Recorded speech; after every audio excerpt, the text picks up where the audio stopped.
Check out carmarshal.com. The link is in the description. They help support us. The Texas House took a big step toward potentially solving the Dallas police and fire pension crisis. The bill to save the system passed unanimously and will now move on to the Senate. Fox 4's Lori Brown is in Austin right now with the details. Lori.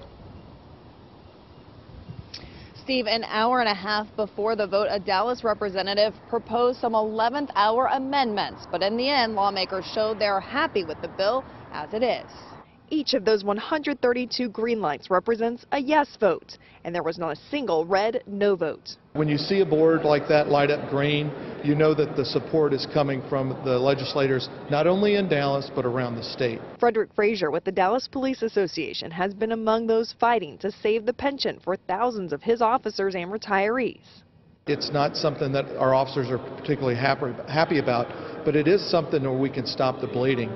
Mayor Mike Rawlings has opposed the bill, saying that it is a bailout that would obligate Dallas taxpayers to more than $1 billion in payments over the next 30 years. I think everyone is really surprised.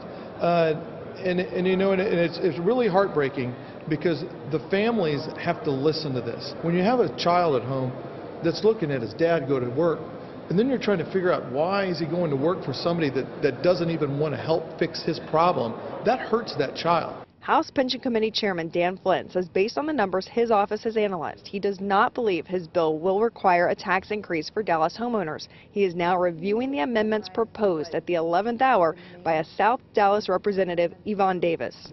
I only got them at 4 o'clock. Are a lot of her amendments similar to what the mayor has been asking for? Well, I asked her that question, and she said that those were her ideas, but I'm sure she's had some input. But with all this green, Representative Flynn is not feeling too much pressure to tack on the amendments. It is a great reward to get all members on the floor voting for you, particularly on a big bill. Mayor Rawlings was not in Austin today, but he did just release this statement. Today, Texas House members delivered a brutal and unprecedented blow to Dallas taxpayers. I'm disappointed, but not surprised that the House is poised to pass the Flynn Dallas taxpayer bailout package. If the bill passes again tomorrow, it will then go on to the Senate. Heather and Steve. All right, Lori Brown live in Austin. Thank you. It begins, pension bailout bill to be introduced this week. Tyler Durden's picture. By Tyler Durden. November 9, 2017, 4:55 a.m. Over the past year we have provided extensive coverage of what will likely be the biggest, most politically charged, and most significant financial crisis facing the aging U.S. population, a multi-trillion pension storm, which was recently dubbed one of the most heated battles of a lifetime by John Malden. The reason, in a nutshell, why the U.S. public pension problem has stumped so many professionals is simple. For lack of a better word, it is an unsustainable Ponzi scheme, in which satisfying accrued pension and retirement obligations requires not only a constant inflow of new money, but also fixed income returns, typically in the 6% plus range, which are virtually unfeasible in a world where global debt/GDP is in the 300% plus range. Which is why we, and many others, have long speculated that it is only a matter of time before the matter receives political attention, and ultimately, a taxpayer bailout. That moment may be imminent. According to Pensions and Investments magazine, Democratic Senator Sherrod Brown from Ohio plans to introduce legislation that would allow struggling multi-employer pension funds to borrow from the U.S. Treasury to remain solvent. The bill, which is co-sponsored by another Democrat, Representative Tim Ryan, also of Ohio, could be introduced as soon as this week or shortly after. It would create a new office within the Treasury Department called the Pension Rehabilitation Administration. The funds would come from the sale of Treasury-issued bonds to financial institutions. The pension funds could borrow for 30 years at low interest rates. The one, and painfully amusing, restriction for borrowers is they could not make risky investments, which of course will be promptly circumvented in hopes of generating outsized returns and repaying the Treasury's bailout loan, ultimately leading to massive losses on what is effectively a taxpayer-funded pension bailout. The bill would also fund a program at the Pension Benefit Guarantee Corp to finance any remaining needs of pension plans borrowing from the new program. Any money needed for the PBGC would be a tiny fraction of what it would otherwise be on the hook for if Congress fails to act, said an analysis by Mr. Brown's office. Senator Brown's angle was naturally populist, and aimed squarely at those whose pensions are likely to recoup pennies on the dollar under the current investing climate, union workers. Brown told a group of retired Teamsters in Ohio on Monday that the bill will be out shortly. It's bad enough that Wall Street squandered workers' money, and it's worse that the government that's supposed to look out for these folks is trying to break the promise made to these workers. Not on our watch. We won't allow that to happen, he said. No, instead what will happen under his watch is that funds collected from tax-paying Americans will be spent to satisfy the ridiculous retirement promises and obligations made over the past few decades, and while the immediate recipients of the funds, i.e. those looking at near-term retirement, will be made whole, everyone else, i.e. taxpayers, will lose. And now that the machinery for pension bailouts is finally in motion, we look forward to the next, and possibly final, tier in the American social fabric, that between workers who can't wait to retire to the generous pension promises, see why Illinois is in trouble, 63,000 public employees with $100,000 plus salaries cost taxpayers $10 billion, and mapping the $100,000 plus California public employee pensions at CalPERS costing taxpayers $3.0 billion, and all those other unlucky taxpayers, who will have to fund these promises.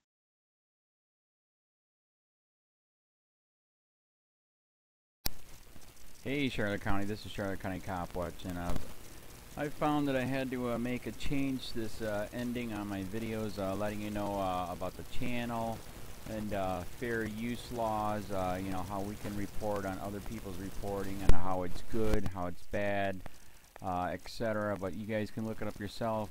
It is legal. It's in there. But like I've told you before, that I've been cut off from making money on YouTube for 4 years. It's really weird, bizarre, but they cut the money off, but they said you can keep the channel, and now YouTube makes all the money. And if you get bored, plug it into Social Blade website, and you'll see that they are making a huge amount off the site. Right now it's at 63 million views, 53,000 subscribers, almost 3 million views a month.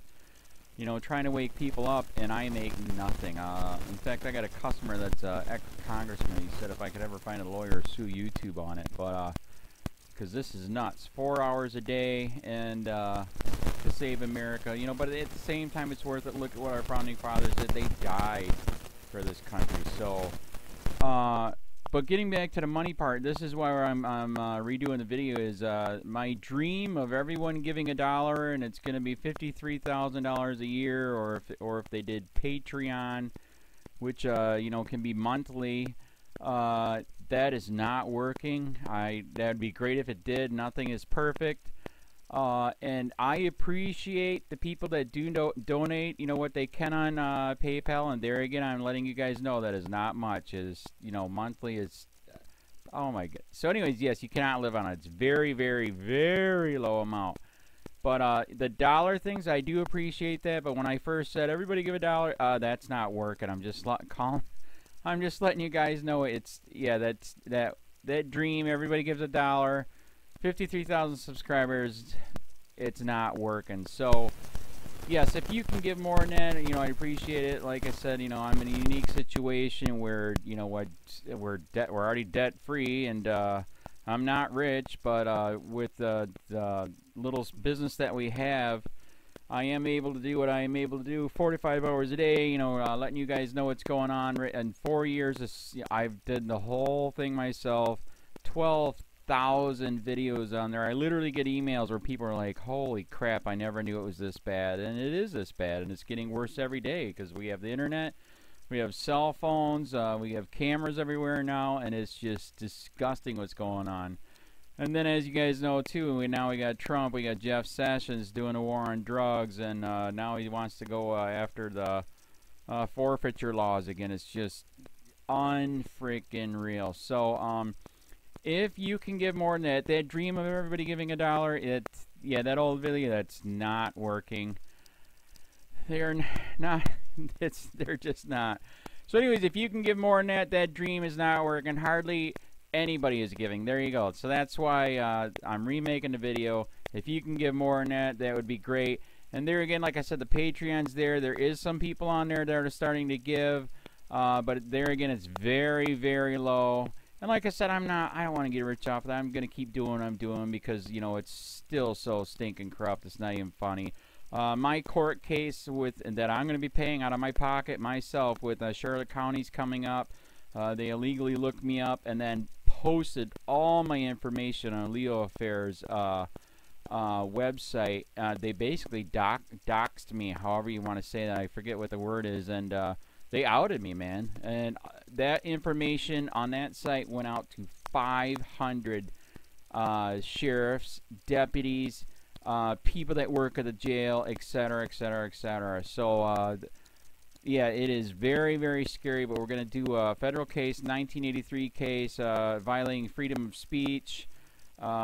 We have 17 cameras in the house now. We got 2 cameras in the car. I always carry a camera plus a cell phone. A lot of people are highly recommending I get a vest now.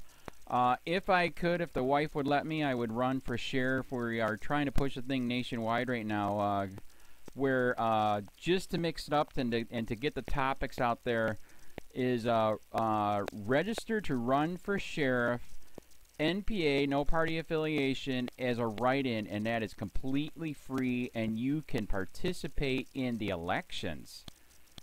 And there's a lot of stuff. We got a guy, James McLinnis in Pinellas County, Tampa, who almost won. He experienced the corruption himself. The story is unbelievable. Look him up. It's mind-blowing what they did. It pissed him off. He is very, very smart. He has way more money than I did. He ran for sheriff at the last 3 months last year in 2016 and almost won. He got all of the black vote. And the reason why he did that is because he ran in, I will not bust, we're in Florida, I will not bust anybody for weed anymore unless it's an ungodly huge amount, like pounds. And then he also ran in, no more victimless crimes, no more of this freaking road pirate bull crap. And then he was going to cut the budget by 30%. And when you think about that, you can. If you stop the road pirates, you can get rid of a bunch of people. Gone. So, the wife has been saying, yes, I can, yes, I can't. So I don't know. We're trying to find somebody that can do it because I am busy doing this anyways. But, so I'm making a video, like I said, that $1 a month from everybody, you know, for 53,000 subscribers, that is not working. I'm just letting you guys know. Absolutely give way more than $1 a month. If you can, I appreciate anything. By the way, remember too, when you give that, PayPal takes like freaking 15 to 20%, so it's even worse than that. But, and there again, like I'm letting you guys know, it's way, what I get is very, very low. Appreciate it, but it is very, very low. Can't live on it. I'm just, you know, I'm working, and that's what I'm working on. And that court case is going to cost a buttload of money. That's federal court. Just the filing fees and the depositions that we're going to be doing with this corrupt cop. So there's another reason to give. We are going to be doing a deposition with this very corrupt. He was in a drug squad. He is a bad guy. He's on steroids. We heard steroids are rampant here. That's why their attitude is so bad. And we are going to get him on video, and it will be on YouTube. So that case alone is $5,000 just to bring it to court, and that's my money out of my pocket. So there's another reason to give, and give way more than $1 if you can. So keep that in mind. This is the new video, and I see, God, I talk a lot. It's already 7 minutes, but had to make it just to let you know that $1 a month from everybody is not working. They're not doing it. So if you can give more than that, please. So thanks. Keep it up. Share, like, subscribe, tell your friends, send me your videos on corruption, and I'll post it.